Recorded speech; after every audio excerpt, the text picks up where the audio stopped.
रुचि Gupta. Bulletin की शुरुआत बड़ी खबर के साथ करेंगे। नीट पेपर लीक मामले में सीबीआई ने भरतपुर मेडिकल कॉलेज के 2 स्टूडेंट को गिरफ्तार किया है। गिरफ्तार किए गए दोनों स्टूडेंट का नाम कुमार मंगलम बिश्नोई और दीपेंद्र कुमार है।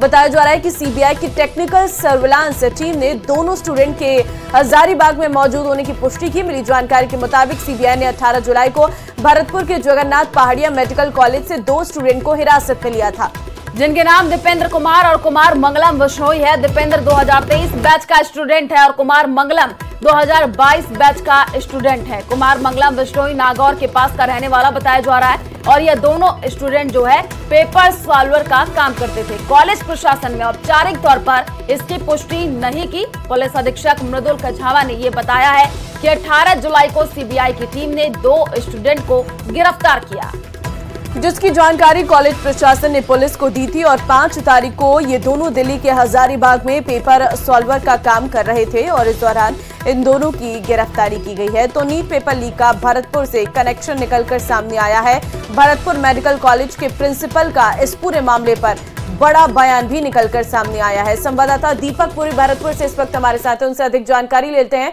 दीपक, भरतपुर से कनेक्शन सामने आया है नीट पेपर लीक मामले का, विस्तार से बताइए क्या अपडेट?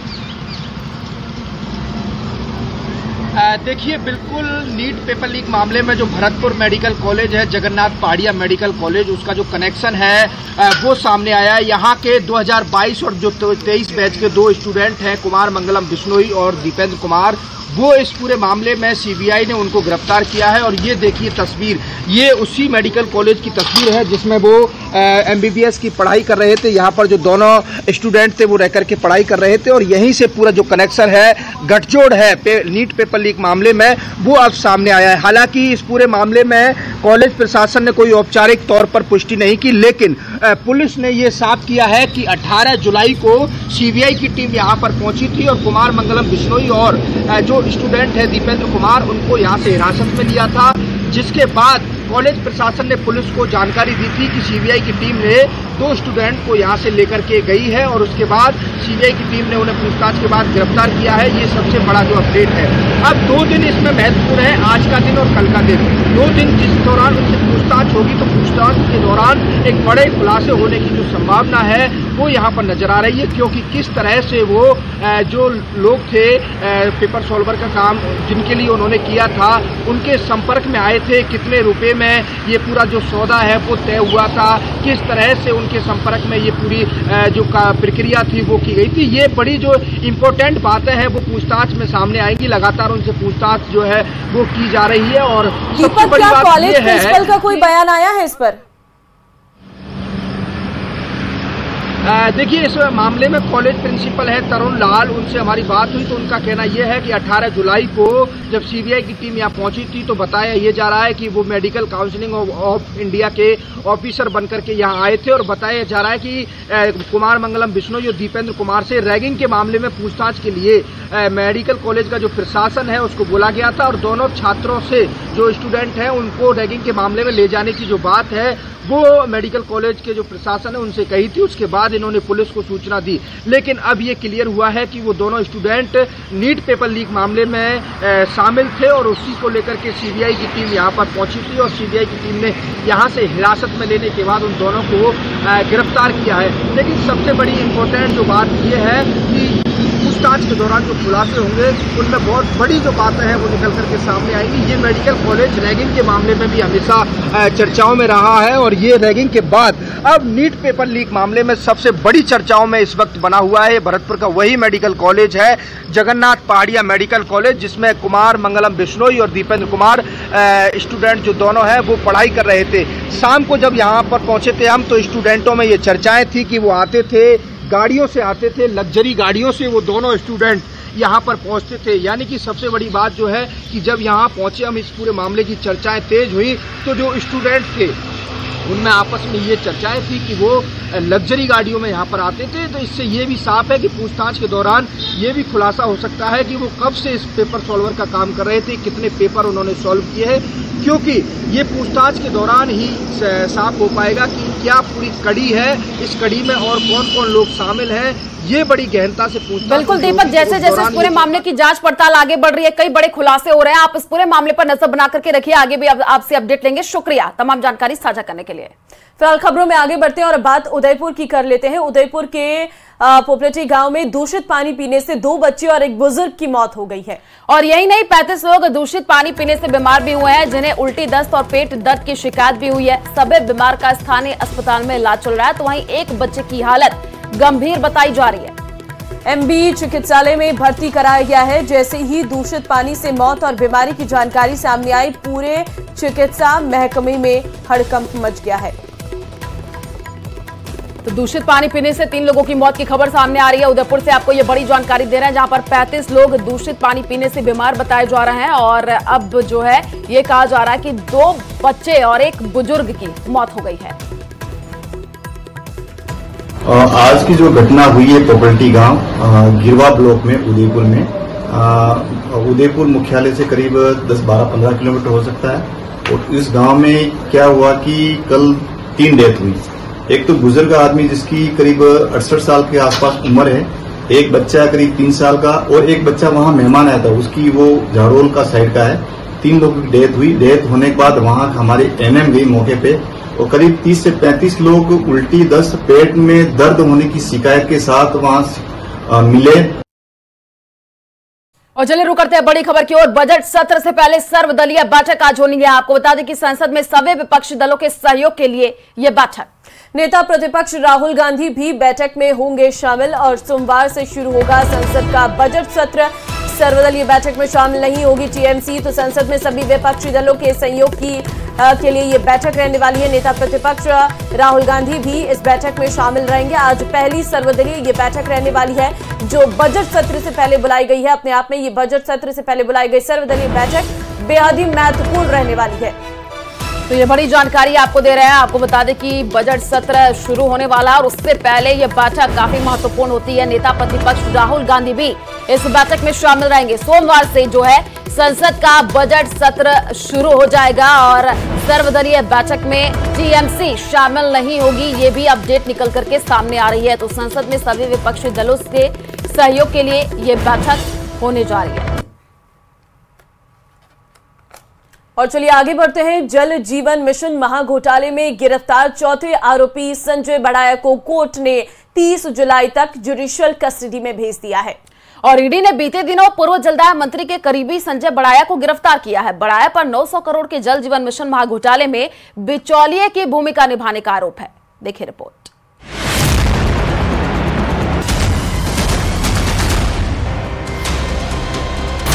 जल जीवन मिशन घोटाले में संजय बड़ाया को जेल। 30 जुलाई तक कोर्ट ने भेजा न्यायिक हिरासत में। जल जीवन मिशन में बिचौलिए की भूमिका निभाने का आरोप। जल जीवन मिशन घोटाले के मामले में प्रवर्तन निदेशालय की पूछताछ पूरी होने के बाद आज अदालत ने संजय बड़ाया को 30 जुलाई तक न्यायिक हिरासत में भेज दिया है। 900 करोड़ के जल जीवन मिशन महाघोटाले में गिरफ्तार चौथे आरोपी संजय बड़ाया को कोर्ट ने जेल भेज दिया है। ईडी ने रिमांड खत्म होने के बाद जयपुर की विशेष कोर्ट में संजय बड़ाया को पेश किया था, जहां से बड़ाया को 30 जुलाई तक जुडिशियल कस्टडी में भेजा गया है। इसमें ये अभी तक की इन्वेस्टिगेशन में ये आया है कि संजय बड़ाया जी है, ये डिपार्टमेंट के एग्जीक्यूटिव इंजीनियर और सुपरिटेंडेंट इंजीनियर को डरा धमका के इनसे रिश्वत लेते थे। रिश्वत का केस आया है, वो रिश्वत प्रोसीज ऑफ क्राइम ईडी ने माना है और उसके बेसिस पे उनको अरेस्ट किया गया था और आज उनको कोर्ट में पेश किया गया है और इनकी न्यायिक जुडिशियल कस्टडी में उनको भेज दिया गया है। ईडी ने बीते दिनों पूर्व जलदाय मंत्री के करीबी संजय बड़ाया को गिरफ्तार किया था। बड़ाया पर 900 करोड़ के जल जीवन मिशन महाघोटाले में बिचौलिए की भूमिका निभाने का आरोप है। मनी लॉन्ड्रिंग कानून की धाराओं के तहत ईडी की यह चौथी गिरफ्तारी थी। इससे पहले ईडी की पूछताछ में संजय बड़ाया ने कई चौंकाने वाले खुलासे किए थे।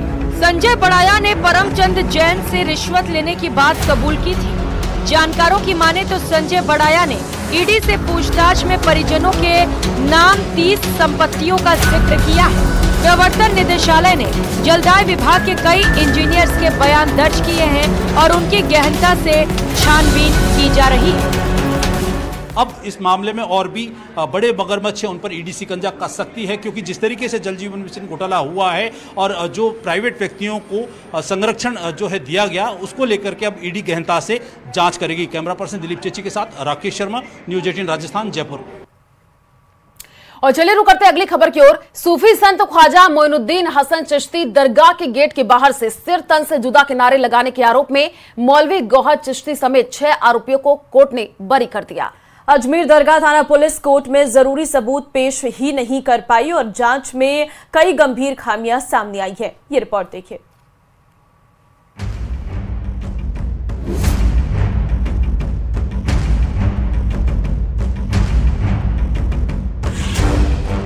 ख्वाजा गरीब नवाज की दरगाह पर सर तन से जुदा का भड़काऊ नारा लगाने वाला गौहर चिश्ती जेल से रिहा हो गया। चिश्ती के साथ 6 दूसरे आरोपियों को भी अदालत ने बरी कर दिया। 16 जुलाई को कोर्ट का आदेश आया और 18 जुलाई को रिहाई हो गई। चिश्ती अजमेर के हाई सिक्योरिटी जेल में कैद था। बहरहाल रिहाई को गौहर चिश्ती ने न्याय की जीत करार दिया है। सबसे पहले तो न्यायालय का शुक्रिया अदा करना चाहूँगा, जिनसे मुझे जो उम्मीद थी न्याय की, वो मेरे साथ उन्होंने न्याय का फैसला किया। इस तरह के फैसले अगर होते रहेंगे तो इंसानों में न्यायपालिका का भरोसा कायम रहेगा। गौहर चिश्ती समेत 6 आरोपियों के बरी होने के बाद अजमेर दरगाह थाना पुलिस सवालों के घेरे में आ गई। कोर्ट ने अपने फैसले में कहा है कि पुलिस जरूरी सबूत पेश नहीं कर पाई। कैसे छूटा सर तन से जुदा का आरोपी? कोर्ट ने माना कि घटना दिनांक 17/6/2022 की है, जबकि रिपोर्ट 25/6/2022 11:40 पर दर्ज की गई। देरी का कोई कारण रिपोर्ट में अंकित नहीं किया गया। 5 दिन बाद में 17 तारीख को 17 जून के अपराध की 25 जून को जाके एफआईआर दर्ज हुई है। अगर इसके पृष्ठभूमि में जाएंगे तब तक सोशल मीडिया पे बहुत सारे लोगों द्वारा स्वयं के द्वारा बनाए गए वीडियो जो वायरल हो गए, तब प्रशासन इस बात को चेता। तत्कालीन सरकार, अनुसंधान अधिकारी और पुलिस अधिकारी की तरफ से रिपोर्ट देरी से पेश की गई। जो कहानी कोर्ट में दी गई, कोर्ट ने उसे संदेहास्पद माना है। पुलिस ने जानबूझकर तत्कालीन सरकार के दबाव में कह सकते हैं या पुलिस की लापरवाही रह सकती है, उन तथ्यों को छोड़ा गया है इसके अंदर। जैसे महत्वपूर्ण तथ्य, जैसे फैसले का अपन अवलोकन करते हैं तो जिन मुलजिमों को पुलिस ने गिरफ्तार किया उनकी सीडीआर प्राप्त नहीं की। भड़काऊ नारेबाजी का केस, कहां हुई चूक? 17 जून 2022 को भड़काऊ नारेबाजी, 25 जून 2022 को अजमेर दरगाह थाने में रिपोर्ट, 17 जून 2022 को रिकॉर्ड वीडियो अहम सबूत। पुलिसकर्मी ने वीडियो पुलिस थाने में जमा नहीं कराया। पुलिसकर्मी ने 30 जून 2022 को सीडी जमा की। सीडी में दिए गए वीडियो सवालों के घेरे में। जिस फोन से वीडियो बना उसे जब्त नहीं किया गया। 2022 का वीडियो 2023 में मोबाइल खराब हो गया। गौहर चिश्ती के भड़काऊ भाषण का कोई और साक्ष्य नहीं, गवाहों के बयानों में विरोधाभास मिला। पुलिस ने गौहर चिश्ती पर साजिश का आरोप लगाया। सीसीटीवी के जब्त डीवीआर में आवाज नहीं मिली। अनुसंधान अधिकारी एक थाना स्तर के अधिकारी थे, वो कोई राज्य स्तर के अनुसंधान अधिकारी नहीं थे। यदि ये जांच एजेंसी के अधिकारी यदि एसओजी से जुड़े होते, एटीएस से जुड़े होते, एसओजी से जुड़े होते, जिनका पूरा कार्यक्षेत्र पूरा राजस्थान होता है, तो उसके नतीजे अलग आते। और अभी भी कोई देर नहीं हुई है।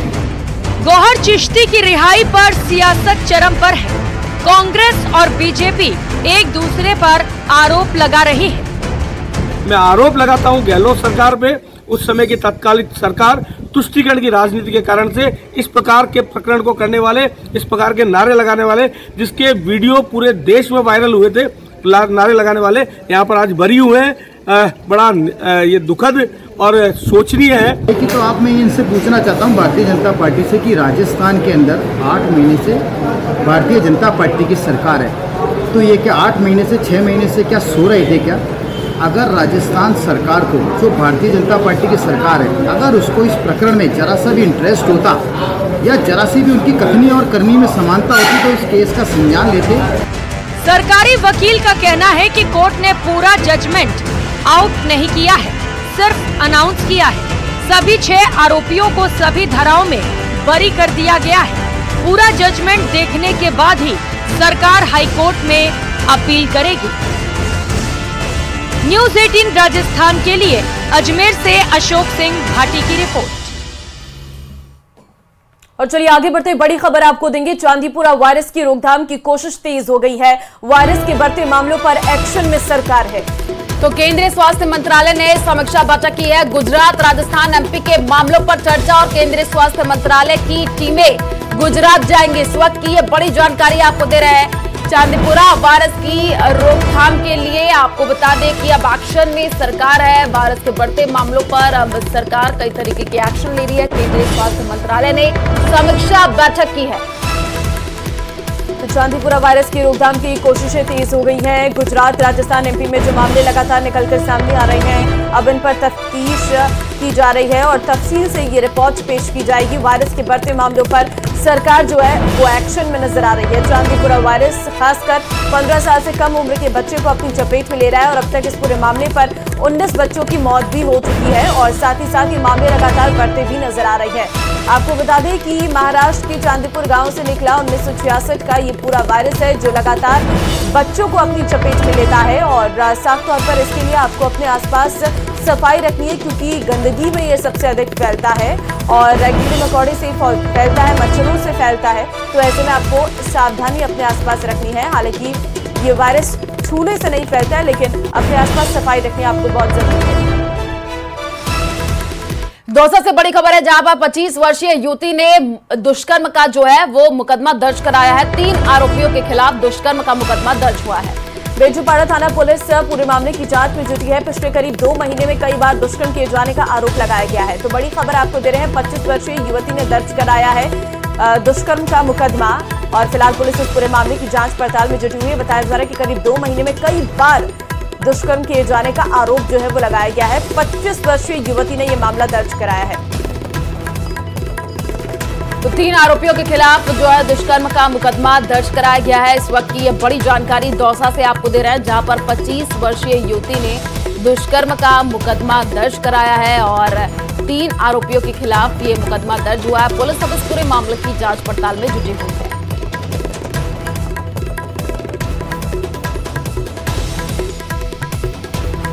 और अब जोधपुर से खबर, स्टोर के बिल्डिंग में भीषण आग लग गई है और आग लगने से पूरे इलाके में अफरा तफरी का माहौल देखने को मिला है। आधा दर्जन दमकलों की मदद से देर रात आग पर काबू पाया गया है। बिल्डिंग में फंसे हुए एक परिवार को भी रेस्क्यू किया है। शॉर्ट सर्किट के चलते ये भीषण आग लगी है। तो जानकारी इस वक्त आपको दे रहे हैं, कोटा से ये बड़ी खबर है जहां पर मेडिकल स्टोर की बिल्डिंग में भीषण आग का तांडव देखने को मिला है और जो पूरी बिल्डिंग है उसमें आग लगी है और मेडिकल स्टोर होने के चलते आग जो है वो बहुत तेजी के साथ फैलती हुई नजर आई। हालांकि फायर ब्रिगेड की गाड़ियां मौके पर मौजूद थी और आग पर काबू पाने की कोशिश की गई थी। और छावनी इलाके में मेडिकल स्टोर की ये बिल्डिंग है जहां पर ये भीषण आग लगी है। आग लगने से पूरे इलाके में अफरा तफरी का माहौल देखने को मिला। शॉर्ट सर्किट बताया जा रहा है आग लगने का कारण। 6 दमकलों की मदद से देर रात तक आग पर काबू पाया गया। एक परिवार को भी इस दौरान बिल्डिंग में जो फंसा हुआ था परिवार, उसको भी रेस्क्यू किया गया है।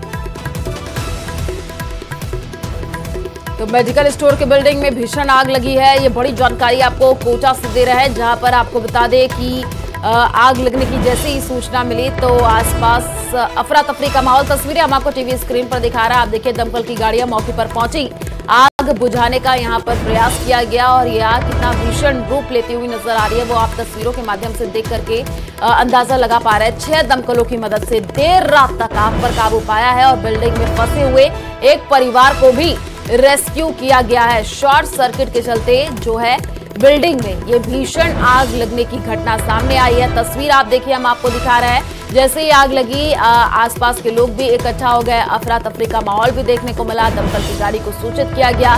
दमकल की गाड़ी मौके पर पहुंची और आग बुझाने का प्रयास किया गया।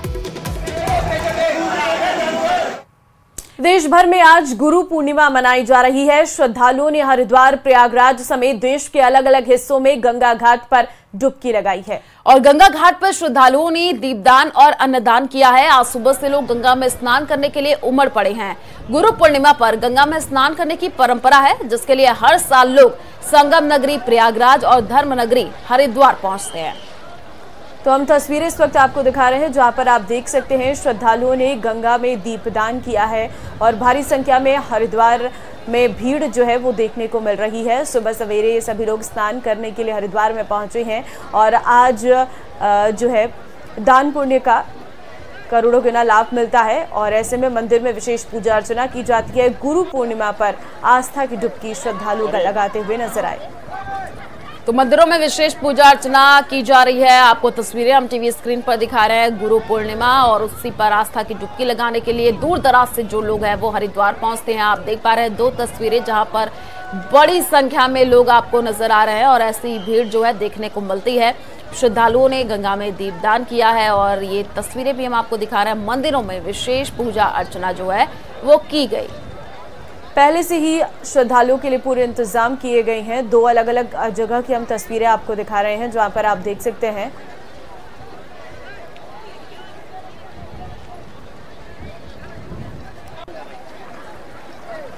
अरे